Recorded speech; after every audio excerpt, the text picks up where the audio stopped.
नमस्कार दोस्तों, जय हिंद। स्वागत है आप सभी का यूपी रेगुलर क्लासेस में।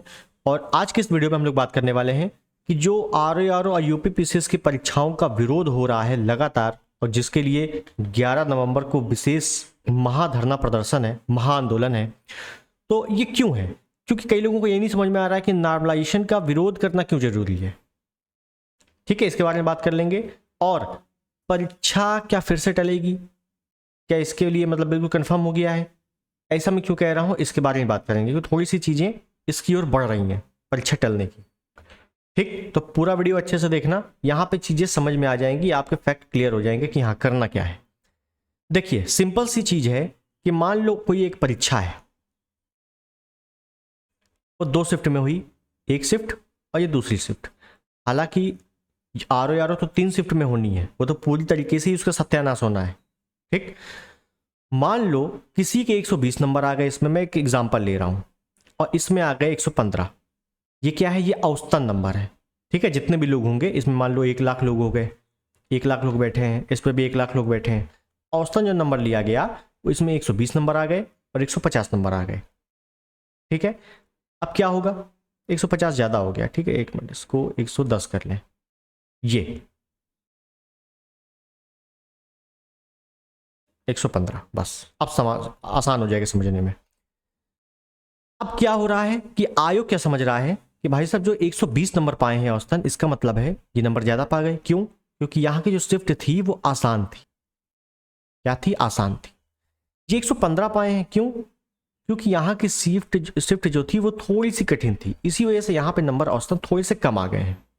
ठीक, अब कोई व्यक्ति जो एक नॉर्मल स्टूडेंट है, भाई अब हर कोई तो एक उसका दिमाग एक्स्ट्राऑर्डिनरी तो होता नहीं है। ठीक है, वो अपनी मेहनत से, कायदे से मेहनत करता है, लगातार मेहनत करता है, तभी जाके वो सेलेक्ट होता है। मान लो कोई व्यक्ति है, उसके आ गए 117 नंबर इस शिफ्ट में, लेकिन औसतन 120 आया है सबका मिलाकर। ठीक, अब आयोग क्या करेगा? आयोग सोचेगा कि भाई साहब यहाँ वाली शिफ्ट जो है वो आसान है, यहाँ वाली टफ है, इसका मतलब है इनको थोड़े से नंबर ज़्यादा दिए जाए। कैसे देंगे नंबर? देंगे कैसे? तो भाई साहब यहाँ वालों को थोड़ा नंबर घटाया जाए और यहाँ वालों को थोड़ा सा नंबर जोड़ दिया जाए, दे दिया जाए, बोनस नंबर जो कहते हैं।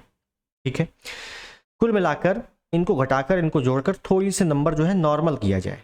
क्या किया जाए? नॉर्मल किया जाए, बस यही है नॉर्मलाइजेशन। अब होगा क्या? होगा ये कि आयोग कहेगा कि मान लो इसके एक काम करो, 4 नंबर घटाकर सभी से इनको 4 नंबर दे दो, 4 इधर माइनस कर दो, इधर 4 प्लस कर दो। ठीक है, कट ऑफ चली गई 115, कट ऑफ चली गई 115, यहां पे 4 घटा दिए तो लगभग ज्यादा लोगों के 116 आ गए, ये पास हो गए। आप भी तो इसी में बैठे हो, आप भी तो इसी में बैठे हो। कितने आपके हैं? 117। आपके भी तो -4 होंगे, -4 हुए तो आपके कितने बने? 113, 113। और आप वहीं पर क्या हो गए? फेल हो गए। अभी क्या कंडीशन है? 117 है। अभी आप पास होने की पूरी उम्मीद पे है। क्यों? क्योंकि कट ऑफ गई 115, और आपके कितने बन गए? माइनस करते करते, नॉर्मलाइजेशन करते करते 113, आप वहीं पर फेल हो गए। आपकी क्या गलती है? आपके तो जितनी कट ऑफ गई थी उससे ज़्यादा ही नंबर है। आप पे घटे क्यों? क्योंकि हुआ है नॉर्मलाइजेशन। ठीक है, तो बस यही चीज़ है। हालांकि बहुत सारी कंडीशन बनती है नॉर्मलाइजेशन में, लेकिन मैंने आपको बहुत ही आसान भाषा में समझाया है, जिसको नहीं समझ में आ रहा, कई लोगों को समझ में नहीं आता पूरी तरीके से क्या है नॉर्मलाइजेशन, मुझे खुद नहीं आता। तो इस वजह से मैं आपको बिल्कुल आसान भाषा में समझा रहा हूँ कि ये चीज़ है।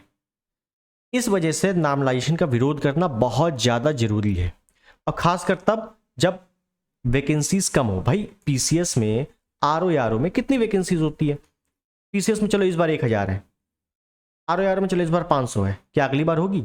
अगली बार हो सकता है पीसीएस में केवल 200 वैकेंसी आए, अगली बार हो सकता है आरओ में केवल 100 या 150 वैकेंसी आए, या 200 वैकेंसी आए। उसमें तो पूरी तरीके से ही सत्यानाश हो जाएगा। तो ये बात समझ गए आप लोग। इस वजह से नॉर्मलाइजेशन का विरोध करना बहुत ज़्यादा जरूरी है। और नॉर्मलाइजेशन एक घटिया प्रोसेस है, खासकर यूपीपीएससी में। यूपीपीएससी जैसी संस्था को इसको, जबकि ऐसी संवैधानिक संस्था है, इसको तो नॉर्मलाइजेशन करना ही नहीं चाहिए था।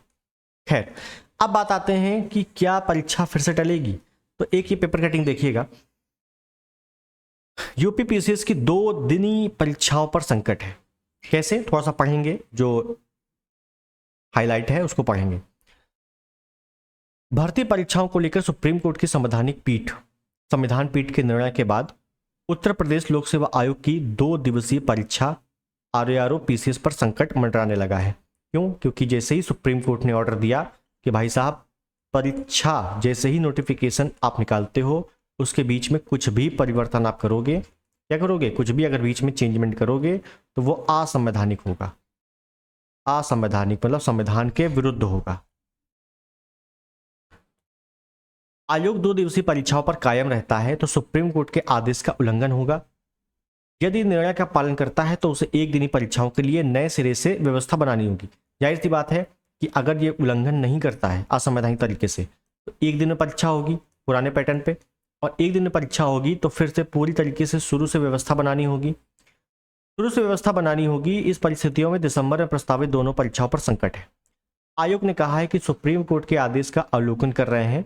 यूपीपीएससी 2 दिवसीय परीक्षाओं को कराना सुप्रीम कोर्ट के आदेश के विपरीत हो सकता है और 2 दिवसीय परीक्षाओं व नॉर्मलाइजेशन व्यवस्था पर प्रश्न उठाते हुए प्रतियोगी छात्र संघर्ष समिति के प्रभारी प्रशांत पांडे जी ने क्या कहा है कि आवेदन प्रक्रिया पूरे होने के बाद नियम में बदलाव किए गए हैं, जो कि जाहिर सी बात है उल्लंघन है। तो आरओ परीक्षा एक सिंगल मार्किंग लिखी गई, paper first paper second GS और हिंदी का है और दोनों पेपर को समाहित कर दिया गया है, जो कि बीच में बहुत बड़ा बदलाव है। पूरी तरीके का परीक्षा पैटर्न पे ही बदलाव है। ठीक है, तो इसलिए हम इसका विरोध करते हैं। और खासकर यूपी पीसीएस में तो और टेंशन है कि भाई साहब जीएस में तो चलो एक बार आप करोगे, सी सेट में कैसे करोगे? सी सेट में मान लो 33% केवल आपको पासिंग है।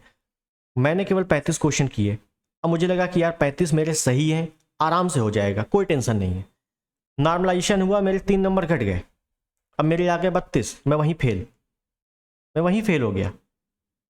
और जबकि मैंने किए थे 35, पूरी तरीके से मैं पास हूँ। तो क्या इसमें नहीं करोगे सी सेट में, क्या केवल जीएस में करोगे? तो उसमें बहुत सारी क्रिटिकल कंडीशन बनेगी। जिन लोगों को ये लग रहा है कि यार पेपर हो जाने दो जल्दी, बहुत टाइम हो गया है, आगे वैकेंसी आने दो, तो भाई साहब थोड़ा सा इसके बारे में सोचिएगा। क्योंकि आप पीसीएस की तैयारी कर रहे हो, एक अधिकारी की तैयारी कर रहे हो, अधिकारी बनना है, तो इसके बारे में आपका विवेक थोड़ा बहुत ठीक ठाक होना चाहिए।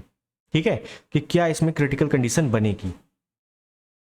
और सभी छात्रों का ये भी कहना है कि भाई साहब अगर मानते हैं तो ठीक है, नहीं तो हम सुप्रीम कोर्ट, और एक ये भी बता दो कि सुप्रीम कोर्ट का निर्णय भी ऐन मौके पर आया है ना। तो ये एक तरीके से किस्मत भी अपने साथ है कि सुप्रीम कोर्ट का ऑर्डर भी बिल्कुल सही समय पर आया है। ठीक, तो 11 नवंबर 2024 को अपने को आयोग चलना है प्रयागराज और महा आंदोलन करना है। ठीक है, अब इसमें 2 कंडीशन है। एक, आयोग या तो मान ले, समझिए, आयोग या तो मान जाए, आयोग मान जाएगा कि ठीक है चलो एक। अच्छा, एक समस्या और है, एक चीज बताऊं, जिससे इसमें लिखा हुआ है, लास्ट वाला पॉइंट देखना है कि केंद्र ना मिलने के कारण केवल विशेष परिस्थितियों में 2 दिवसीय परीक्षाओं का निर्णय लिया गया है। इनको केंद्र नहीं मिल रहे हैं, ये सबसे बड़ा झूठ है। क्यों? क्योंकि आप पहले तो 41 जनपदों में परीक्षा करा रहे हो, 41 जनपद में। भाई साहब 75 के 75 ले लो, 75 नहीं ले सकते तो 70 तो ले लो।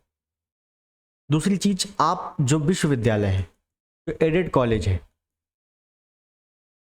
इनको क्यों नहीं ले रहे हो? सबसे बड़ी चीज है, आप केवल सरकारी जो स्कूल है उनको क्यों ले रहे हो, विश्वविद्यालयों को क्यों नहीं ले रहे हो?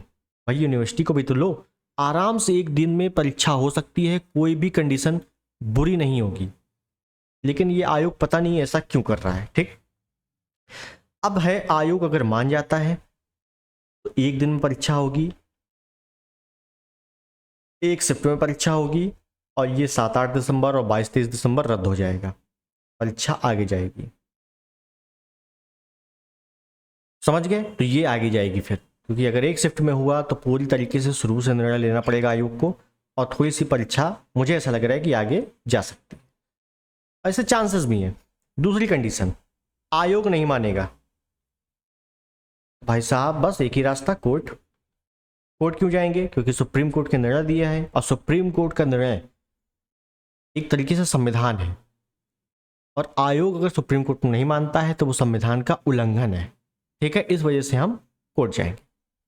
ठीक, तो कुल मिलाकर बात इतनी है कि आयोग को मानना ही पड़ेगा, वो चाहे परीक्षा भी कराए बाद में कराए, नॉर्मलाइजेशन नहीं होनी चाहिए, बस बात खत्म।